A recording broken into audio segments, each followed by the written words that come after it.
ओम शांति। आज 2 अगस्त 2022 के साकार मधुर महावाक्य हैं। आज की मधुर मुरली में बाबा बच्चों से बहुत मीठी मीठी रूहान कर रहे हैं और पढ़ाई का महत्व समझा रहे हैं। ये जो ईश्वरीय पढ़ाई है, इसका सिमरण करते रहना है। जब आप इन बातों का सिमरण करते रहेंगे तो मन में जो भी संशय हैं वो समाप्त हो जाएंगे, कभी भी मूंझेंगे नहीं। ये खुशी रहे, स्वयं निराकार भगवान मुझे पढ़ाते हैं। बाबा ने कहा, बाबा कोई तकलीफ़ नहीं देते हैं। बाबा सिर्फ कहते हैं अपने आप को चेक करो कि पतियों के पति सर्वशक्तिवान बाबा को मैंने कितना याद किया। याद की मेहनत करो, कोई भी मित्र संबंधी याद ना आए। यहाँ तक कि जो चित्र रखते हैं वो भी इसीलिए कि याद बनी रहे। गीत बजते हैं इसीलिए कि हम याद में खोए रहें। अपने आप से पूछते रहना है, क्या मैं श्वासोश्वास बाबा को याद करता हूँ? साथ साथ बाबा ने गरीब बच्चों को याद किया। गरीब बच्चे बहुत ऊंचा पद पा लेते हैं। गरीबों की पाई पाई से स्वर्ग बनता है, वो माला के मणके बन जाते हैं। बाबा कहते, मीठे बच्चे, इस समय मुझे याद करो तो स्वर्ग में तुम्हारा बहुत ऊंचा पद होगा। अब हमारी चढ़ती कला है, पहले उतरती कला थी, अब चढ़ती कला है। जिन्हें पक्का निश्चय है वो कभी मूंझेंगे नहीं, वो पढ़ाई अच्छी रीति पढ़ेंगे।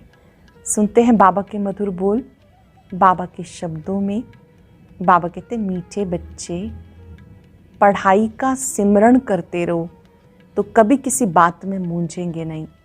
सदा नशा रहे, हमें पढ़ाने वाला स्वयं निराकार भगवान है। नशा रहे, हमें पढ़ाने वाला स्वयं निराकार भगवान है। कृष्ण ने ज्ञान रत्नों का अविनाशी नशा किन बच्चों को रह सकता है? जो गरीब बच्चे हैं। गरीब बच्चे ही बाप द्वारा पद्मा पदम पति बनते हैं, वो माला में पिरो सकते हैं। साहूकारों को तो अपने विनाशी धन का नशा रहता है। बाबा को इस समय करोड़पति बच्चे नहीं चाहिए। गरीब बच्चों की पाई पाई से स्वर्ग की स्थापना होती है, क्योंकि गरीबों को ही साहूकार बनाना है। गीता इस पाप की दुनिया से कहीं तो और ले चल। ओम शांति। मीठे मीठे बाप दादा के बच्चे जानते हैं हम अभी ऐसी जगह में चल रहे हैं जहाँ दुख का नाम निशान नहीं, जिसका नाम है सुख धाम। हम उस सुख धाम व स्वर्ग के मालिक थे। सुख धाम तो सतयुग ही था, देवी देवताओं का राज्य था। अभी जो तुम ब्राह्मण बने हो, तुम हो ब्रह्मा मुखवंशावली। तुम लिखते भी हो शिव बाबा केयर ऑफ ब्रह्मा कुमारिस। ये भी तुम अब जानते हो, बरोबर हमारी चढ़ती कला है।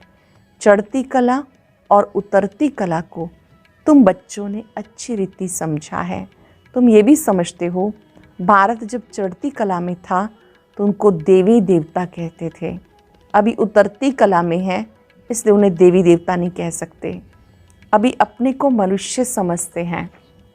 मंदिरों में जाकर देवताओं के आगे माथा टेकते हैं, समझते हैं ये होकर गए, परंतु कब देवी देवताएं होकर गए, लेकिन कब होकर गए ये नहीं जानते।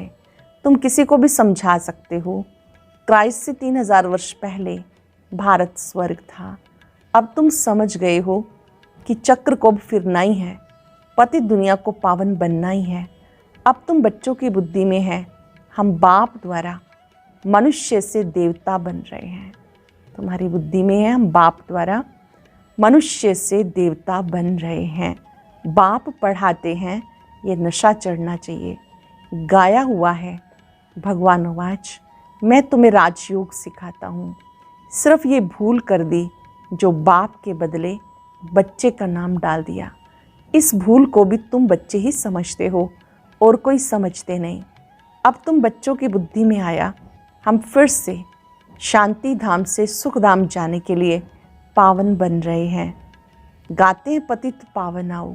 पतित पावन तो गॉड फादर ही ठहरा। श्री कृष्ण को तो नहीं कह सकते, ये बुद्धि में सिमरन करते रहना है। स्कूल में बच्चों की बुद्धि में पढ़ाई का सिमरन चलता है। तुम भी अगर सिमरन करते रहेंगे तो कभी मूंझेंगे नहीं। अच्छी तरह से सिमरन करना है ताकि कभी भी हम उलझे ना। जानते हैं अब हमारी चढ़ती कला है। सेकंड में जीवन मुक्ति गाई हुई है। बच्चा पैदा हुआ, वर्षे का हकदार बना, परंतु वह कोई जीवन मुक्ति का वर्षा नहीं। यहाँ तुम्हें जीवन मुक्ति का राजभाग मिलता है। बाप से मिलना भी जरूर है। जानते हो, बेहद बाप से भारत को बेहद का वर्षा मिला था, फिर मिलना है। तुम श्रीमत पर चलकर वर्षा पा रहे हो। भक्ति मार्ग में किसी न किसी को याद ही करते रहते हैं। चित्र भी सबके मौजूद हैं, पूजे जाते हैं। ये भी राज बाबा ने समझाया। इन बातों में कोटों में कोई अच्छी रीति समझेंगे, निश्चय करेंगे, फिर कोई संशय भी उठाएंगे। इन बातों को कोटों में से कोई समझेंगे, संशय में भी आने वाले होंगे। कोई को संशय ना आए इसलिए पहले संबंध की बात समझानी है। गीता में भी है, अर्जुन को भगवान ने बैठ समझाया। अब घोड़े गाड़ी में बैठ राजयोग सिखाएं, ये तो हो नहीं सकता। ऐसे थोड़ी बैठ राजयोग सिखाएंगे, ये तो झूठ हो गया। दिखाते हैं विष्णु की नाभि से ब्रह्मा निकला, फिर ब्रह्मा के हाथ में शास्त्र दे दिए। सूक्ष्म वतन में हो ना सके तो यहाँ ही सार समझाएंगे ना। ऐसे से चित्रों पर तुम समझा सकते हो। प्रदर्शनी में चित्र काम में आएंगे जरूर। सूक्ष्म वतन की तो बात ही नहीं। ब्रह्मा मुख द्वारा किसको समझावें, वहाँ तो है ही ब्रह्मा विष्णु शंकर, तो शास्त्रों का सार किसको समझाएं। तुम जानते हो सब भक्ति मार्ग के कर्म कांड हैं। सतयुग त्रेता में भक्ति मार्ग तो हो नहीं सकता, वहाँ है ही देवताओं की राजधानी। भक्ति कहाँ से आ सकती, ये भक्ति तो बाद में होती। तुम बच्चे जानते हो, निश्चय बुद्धि ही विजयी होते हैं। बाप में निश्चय रखेंगे तो जरूर बादशाही मिलेगी। बाबा बैठ समझाते, मैं स्वर्ग की स्थापना करने वाला, पतितों को पावन बनाने वाला हूँ। मैं स्वर्ग की स्थापना करने वाला, पतितों को पावन बनाने वाला हूँ। शिव को कभी गोरा सांवरा नहीं कहेंगे, श्री कृष्ण को श्याम सुंदर कहते हैं। ये भी बच्चे समझते, शिव तो चक्र में आता नहीं, उनको गोरा व सांवरा दिखा ना सके। बाबा समझाते, तुम बच्चों की अब चढ़ती कला है, सांवरे से गोरा बनना है। भारत गोरा था, अब काला क्यों बन गया? काम चिता पर बैठने से। ये भी गायन है, सागर के बच्चों को काम ने जलाए भस्म कर दिया। अब बाबा तुम्हें ज्ञान चिता पर बिठाते, तुम्हारे ऊपर ज्ञान वर्षा होती है। ज्ञान सागर ज्ञान वर्षा बरसाते हैं। ये भी समझते हो, ये एक ही सत्य का संग है। परम पिता परमात्मा जो स्वर्ग की स्थापना करने वाला है, उनको अमरनाथ भी कहते हैं। तो जरूर यहाँ बच्चों को अमर कथा सुनाएंगे।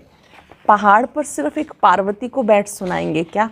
उनको तो सारी पति दुनिया को पावन बनाना है। एक की तो बात नहीं। तुम जानते हो, हम ही पावन दुनिया के मालिक थे, फिर हम ही बनेंगे। हम ही थे, हम ही बनेंगे। झाड़ के ऊपर भी समझाया, पिछाड़ी में छोटी छोटी टालियाँ निकलती, ये सब है छोटे छोटे मठ पंथ। पहले पहले बहुत खूबसूरत पत्ते निकलते, जब झाड़ की जर्जरित भूत अवस्था होती, फिर नए पत्ते भी नहीं निकलेंगे और ना फल निकलेंगे। हर एक बात बाप बच्चों को अच्छी रीति समझाते हैं। लड़ाई भी तुम्हारी माया के साथ है। इतना उच्च पद है तो जरूर कुछ मेहनत करेंगे ना। पढ़ना भी है, पढ़ाना भी है, पवित्र बनना है। आधा कल्प रावण राज्य चला, अब राम राज्य होना है। कहते राम राज्य हो, परंतु ये किसी को पता नहीं कब और कैसे होगा। वो राम राज्य कब होगा, कैसे होगा, किसी को पता नहीं। शास्त्रों में बातें हैं नहीं। दिखाते पांडव पहाड़ों पर गल मरे, अच्छा फिर क्या हुआ? प्रलय तो होती नहीं। एक तरफ दिखाते बाप राजयोग सिखाते, कहते तुम भविष्य में राजाओं का राजा बनेंगे, फिर दिखाते पांडव खत्म हो गए। ये कैसे हो सकता? नई दुनिया की स्थापना कैसे होगी? श्री कृष्ण कहाँ से आए? जरूर ब्राह्मण चाहिए। तुम जानते हो, हम नई दुनिया में जाने का पुरुषार्थ कर रहे हैं। यहाँ ज्ञान सागर के पास रिफ्रेश होने आते हैं, वहाँ ज्ञान गंगाओं द्वारा सुनते हो। यहाँ पर मधुबन में आते हो, ज्ञान सागर से सम्मुख सुनते हो, सेंटर पर ज्ञान गंगाओं से सुनते हो। अमरनाथ पर एक तालाब दिखाते हैं जो मान सरोवर है, कहते उसमें स्नान करने से परिजादा बन जाते हैं। वास्तव में ये है ज्ञान मान सरोवर। ज्ञान सागर बैठ ज्ञान स्नान कराते हैं, जिससे तुम बहिश्त की परियां बन जाते हो। परियां नाम सुनकर ऐसे पंख वाले मनुष्य बना दिए। वास्तव में पंख की बात नहीं, आत्मा के उड़ने के पंख अब टूट गए। शास्त्रों में क्या क्या बातें लिख दी, ये भी बहुत बड़ा शास्त्र पढ़ा हुआ है। इनको भी बाप कहते, तुम अपने जन्मों को नहीं जानते हो। मैं तुम्हारे बहुत जन्मों के अंत के जन्म में प्रवेश करता हूँ। श्री कृष्ण तो है सतयुग का पहला जन्म, स्वयंवर के बाद फिर लक्ष्मी नारायण बन जाते। तो जो श्री नारायण था वो बहुत जन्मों के अंत में अब साधारण है, फिर ज़रूर उनके ही तन में आना पड़े। कई कहते हैं भगवान पति दुनिया में कैसे आएंगे, न समझने के कारण श्री कृष्ण का नाम डाल दिया जो सबसे पावन है। परंतु श्री कृष्ण को सब भगवान मानेंगे नहीं, भगवान तो निराकार है। उनका नाम शिव मशहूर है। प्रजापिता ब्रह्मा यहाँ है, सूक्ष्म वतन में ब्रह्मा विष्णु शंकर हैं। ये भी अच्छी रीति समझाना चाहिए, धारणा बहुत अच्छी चाहिए। आपस में एक दो को ये याद दिलाना चाहिए, बाबा को याद करते रहो। एक दूसरे को क्या दिलाना, बाबा को याद करते रहो। 84 के चक्र को याद करते रहो। अब घर जाते हैं, ये पुरानी दुनिया, पुराना वस्त्र सब त्याग करना है। अब हम नई दुनिया के लिए तैयार हो रहे हैं। पुरानी दुनिया का नशा नहीं रहता, यह अविनाशी ज्ञान रत्नों का नशा, वो नशा टूटना मुश्किल होता है। गरीबों को नशा टूट जाता। बाबा कहते मैं गरीब निवास हूँ, आते भी गरीब हैं। आजकल तो करोड़पति को ही पैसे वाला कहा जाता, लखपति को पैसे वाला नहीं कहेंगे, वह तो ये ज्ञान उठा नहीं सकेंगे। बाबा कहते हैं हमें करोड़ अरब तो चाहिए ही नहीं, क्या करेंगे, हमें तो गरीबों के पैसे से स्वराज्य की स्थापना करनी है। मैं पक्का व्यापारी हूँ, ऐसे थोड़ा ही फालतू लेंगे जो फिर देना पड़े। तुम्हारा मट्टा सट्टा है, इससे भोलानाथ कहा जाता। गरीब से गरीब ही माला में पिरोए जाते। सारा मदार पुरुषार्थ पर है, इसमें पैसे की बात नहीं। पढ़ाई की बात में गरीब अच्छा ध्यान देंगे, पढ़ाई तो एक है ना, गरीब अच्छा पढ़ेंगे, क्योंकि साहूकारों को तो पैसे का नशा रहता। तुम बच्चे जानते हो हम स्वर्ग के मालिक थे, अब कंगाल हैं। अब बाप आया है, 84 का चक्र ज़रूर लगाना है, पुनर्जन्म भी सिद्ध करेंगे। तुम सिक्के लदे बच्चे ही 84 के चक्र में आते हो, तुम सिक्के लदे बच्चे ही 84 के चक्र में आते हो, ये भी तुम जानते हो और किसी को पता नहीं। जानते हो चक्र पूरा होता है, घर वापस जाना है, पढ़ाई को दोहराना है। चित्र रखा होगा तो देखकर चक्र याद आएगा। अटेंशन देंगे, इस पढ़ाई को बार बार रिवाइज करना है। जैसे सुनने की शक्ति ऐसे ही दोहराने की भी शक्ति है, रिवीजन भी ज़रूर करनी है। चित्र रखा होगा तो देखकर चक्र याद आएगा। गीत भी कोई कोई बहुत अच्छे हैं, सुनने से नशा चढ़ता है। तुम अब शिव बाबा के बने हो, वर्षा तुम्हें निराकार से मिल रहा है साकार द्वारा। निराकार कैसे, जब तक साकार में ना आए तो कहते मैं इनके बहुत जन्मों के अंत में प्रवेश करता हूँ। प्रजापिता भी यहाँ चाहिए। ब्रह्मा का नाम मशहूर है, ब्रह्मा मुख वंशावली। बच्चों को बाजोली भी समझाई, हम अभी ब्राह्मण हैं फिर देवता बनेंगे। चोटी देखने में आती, ऊपर में है शिव बाबा स्टार, कितना सूक्ष्म है। इतना बड़ा लिंग नहीं, ये तो पूजा के लिए बनाया गया। रुद्र यज्ञ रचते हैं तो एक बड़ा शिवलिंग और छोटे छोटे सालिग्राम बनाते। साहूकार लोग बहुत बनाते। ये सब भक्ति मार्ग में शुरू होता द्वापर से।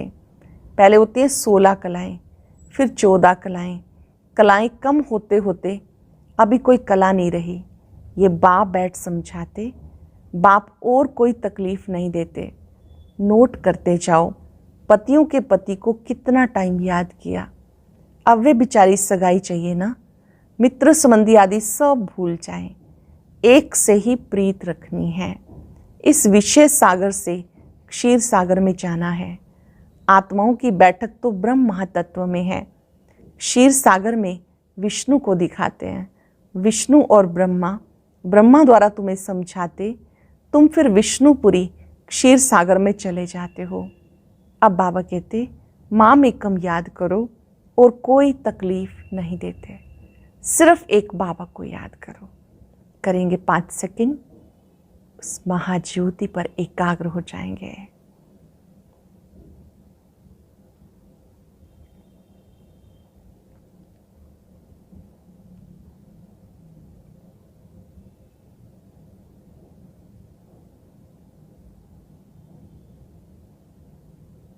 बाबा ने कहा, माम एकम याद करो और कोई तकलीफ नहीं देते, सिर्फ कहते हैं आत्माएं मुझे याद करो। मैंने तुम्हें पार्ट बजाने भेजा था, तुम्हें याद दिलाते अशरीरी आए थे। पहले तुम देवता बन स्वर्ग में आए। भगवान जब सबका बाप है तो सबको स्वर्ग में आना चाहिए, परंतु सब धर्म तो आ नहीं सकते। 84 जन्म देवताओं ने लिए, उनको ही आना है। ये बातें तुम्हारे सिवाय और कोई जान ना सके। अच्छी बुद्धि वाले ही धारणा करेंगे। थोड़ा समय है, सिर्फ अपने को आत्मा समझो। बहुत थोड़ा समय है, अपने को आत्मा समझो। हम एक शरीर छोड़ दूसरा लेते हैं। 84 जन्म पूरे हुए, अब ये अंतिम जन्म है। आत्मा सच्चा सोना बन जाएगी। सत्युग में सच्चा जेवर थे, अब सब झूठे हैं। फिर तुम ज्ञान चिता पर बैठे हो, गोरा बनते हो। श्वासोश्वास याद करेंगे तो अवस्था अंत में होगी। श्वासोश्वास बाबा याद रहे, वो अवस्था अंत में होगी। अच्छा, मीठे मीठे सिक्के लदे बच्चों प्रति माता पिता बाप दादा का याद प्यार गुड मॉर्निंग।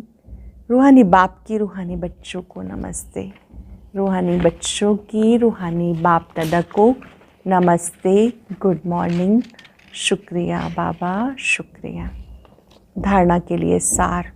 पहली पॉइंट है, क्षीर सागर में जाने के लिए एक बाबा से सच्ची प्रीत रखनी है।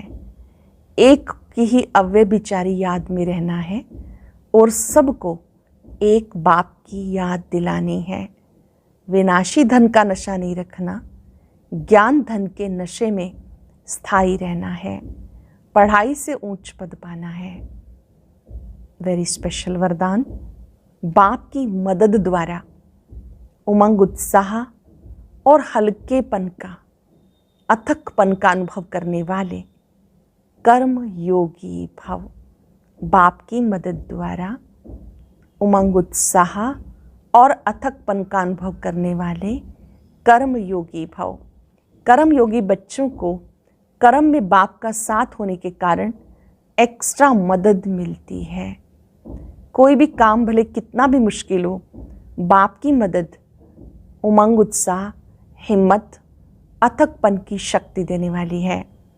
कोई कार्य कितना भी मुश्किल हो, पर बाबा की मदद उमंग उत्साह, हिम्मत, अथकपन की शक्ति देने वाली है। जिस कार्य में उमंग उत्साह होता है वो सफल अवश्य होता है। बाप अपने हाथ से काम नहीं करते, पर मदद देने का काम ज़रूर करते हैं। तो आप और बाप ऐसी कर्म योगी स्थिति है तो कभी थकावट फील नहीं होगी। आप और बाप ऐसी कर्म योगी स्थिति है तो कभी भी थकावट फील नहीं होगी। स्लोगन है, मेरे में ही आकर्षण होती है, इसलिए मेरे को तेरे में परिवर्तन कर दो। आज हम याद रखेंगे, बाप स्वयं मेरा मददगार है, मैं कर्म योगी आत्मा हूँ। हर कर्म करते स्वयं सर्वशक्तिवान मदद देने का कार्य करते हैं। मैंने उस मदद को दिल से महसूस किया है। निश्चय बुद्धि आत्माओं को मदद का अनुभव होता है। कर्म करते स्वयं करावनहार अपनी शक्तियों से मुझे चलाते हैं। महसूस करें, परमात्मा की शक्तियाँ पल पल मेरे साथ हैं। बाबा की मदद से मुझ में हिम्मत आती है, शक्ति आती है। शुक्रिया बाबा, आपने मुझे हिम्मत से, शक्ति से भरपूर किया है। मैं कर्म योगी आत्मा हूँ। ओम शांति शांति।